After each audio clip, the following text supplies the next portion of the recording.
If you've ever even thought about a full website migration, you know that feeling, that pit in your stomach, that cold sweat thinking about downtime, lost leads, and the big one, completely obliterating your hard-earned SEO rankings. It's such a high-stakes move. You're putting months, maybe even years of authority on the line. But the payoff for getting it right, for moving to a platform like Webflow, is just huge. I mean, this isn't just swapping servers, this is an upgrade. You're moving to a system built for speed, for visual design, a CMS that actually works, and a no-code editor that your team can genuinely use. That's the key. The destination, Webflow, is almost always faster and more flexible. The problem isn't the destination, the challenge is the journey itself. You just cannot afford to sacrifice that hard-won SEO equity. So our mission today is to unpack the rigorous phase process to get a smooth, zero downtime transition. We're going deep into the 5 critical stages: the planning before, the execution during, and the monitoring after you launch. This is your shortcut. Okay, let's unpack this step by step, because success is always forged in preparation. Let's start at the absolute foundation, phase 1, pre-migration. Right. And the core belief here is it's non-negotiable. Seamless migration demands meticulous prep. I've seen projects fail because teams rush straight into the design. Rushing guarantees you'll miss pages, you'll break links. You have to start with a deep knowledge of your current site. Which starts with that comprehensive website audit. So for you, the listener, what tools should we be reaching for here? What are we trying to capture? It's not just the main navigation, right? Oh, absolutely not. You need the full inventory, a complete sitemap. You should be using crawling tools like, Screaming Frog, Sitebulb, or Deep Crawl. You need to capture every live page, every media file, and critically, their current URL structure. Okay, those tools are pretty standard for SEO pros, but what's the one thing a non-technical project manager might miss when they run that first crawl? The one thing that always gets missed is finding and documenting orphan pages. Orphan pages. Can you quickly clarify what those are and why do they matter so much in a migration? Think of them as abandoned assets. They're pages that aren't linked anywhere on your site's navigation, but Google has them indexed. And more importantly, they're probably generating valuable long-tail search traffic. If you miss them in the audit, they don't get redirected, they just vanish. And so does that traffic. That makes the whole audit so much more complex. It's not just what you see, but what Google sees. Okay, so once we have that full inventory, what's next? Preserving SEO equity. Yes, immediately. You need to export your existing SEO metadata. We're talking titles, meta descriptions, your header structure H1s, H2 as alt texts, and then more complex stuff like schema markup and open graph tags. Wait, let's pause on schema. Why is exporting that so risky? Because schema markup, the code that tells Google you have a recipe or a product review, the thing that gets you rich snippets, it's often buried in the site's database.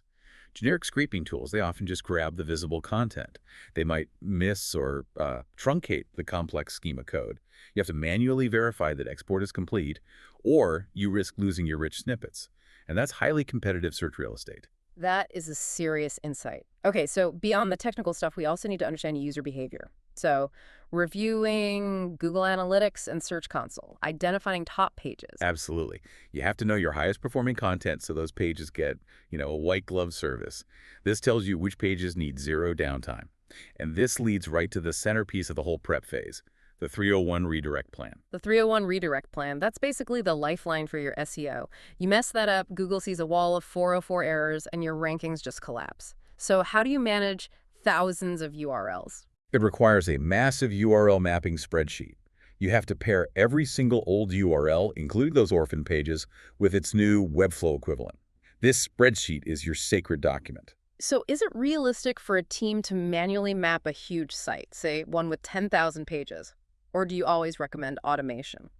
For anything over a couple hundred pages, manual mapping is just a recipe for disaster. The time saved by using automated mapping tools, even with the upfront cost, it far outweighs the cost of a traffic catastrophe. You bulk map everything, and then you manually verify your most critical, high-traffic URLs. Remember, a 301 tells search engines the content is permanently moved. You can't afford a single mistake there. Got it. Map everything, protect your schema, design the 301 sheet. And finally, before we move a single piece of code, risk mitigation. Essential. You must back up all your current site data. HTML, databases, media, everything. You need that safety net. You also need to set clear objectives now, like improving core web vitals, which is a major reason people move to Webflow. Core web vitals get mentioned all the time. For those less familiar, what specifically are we hoping Webflow improves? We're targeting 3 specific metrics: largest contentful paint, or LCP, which is load speed, first input delay, FID, which is interactivity, and cumulative layout shift, CLS, which is visual stability. Webflow's architecture, it's built in CDN, it helps improve all three, but only if we execute the migration correctly. Okay, we've audited everything, we have the map, the 301 plan is ready. Now, here's where it gets really interesting. Moving from spreadsheets to actually rebuilding the site. Phase 2, migration execution. Right. And when you start that Webflow project, you have to treat it like a fresh start. First, define a global design system, colors, typography, reusable components, and crucially, establish consistent class naming conventions from day one. Inconsistent classes will turn future updates into a total nightmare. Now let's talk content. We need to leverage Webflow's strength here, which is the built-in CMS. Exactly. You have to use CMS collections for all your dynamic, repeatable content. Blog posts, staff directories, product pages, anything like that. The separation of content from design is really the core reason Webflow is so scalable. And for efficiency, especially with hundreds of articles, we are not manually copying and pasting, are we? Absolutely not, no. Yeah. The key here is bulk importing with CSV files. You export your content, format it to match your new Webflow collection, and import it all at once. But wait, if I use a CSV import, I'm trusting a machine with thousands of pieces of content. How do you make sure that critical SEO data, the H1s, the meta descriptions, translates accurately, or is it just trust? You need a spot check strategy. The bulk import is reliable for body content, but you have to isolate, say, 50 of your most valuable pages, and then you manually compare the imported SEO fields against your original spreadsheet. If those 50 are flawless, you're probably good. If you see problems, you revisit the CSV formatting before you publish. And before those articles go live, there's that critical step right before uploading media, image optimization. This goes right back to our core Web Vitals objective. You have to optimize images for file size, dimensions, and format, specifically using next-gen formats like WebP. This has to happen before they ever hit the Webflow server. A large image file is the fastest way to kill your LCP score. So once the content is in, pages are rebuilt, everything's responsive. We move to the final configuration, technical SEO inside Webflow. This is where we finalize the transfer of authority. You apply your on-page SEO-optimized slugs, titles, meta descriptions, alt text. But the absolutely crucial part is managing those 301 redirects. You configure these right there in Webflow's project settings. That centralized management must save so much trouble compared to wrestling with, like, .htaxis files on old servers. It simplifies deploying thousands of redirects immensely. After that, you set up your new robots.txt file, ensure the XML sitemap is accurate, and review all your canonical tags. What exactly are canonical tags, and why are they so vital during a migration? A canonical tag is basically a note to Google that says, hey, if you see duplicate versions of this page, this specific URL is the one you should index. In a migration, temporary duplicates are common. The canonical tag ensures Google focuses its ranking power on the correct new Webflow URL, preventing index confusion. And finally, don't forget integrations. Correct. Reestablishing Google Analytics, Tag Manager, Facebook Pixel, and verifying that SSL is enabled to enforce HTTPS.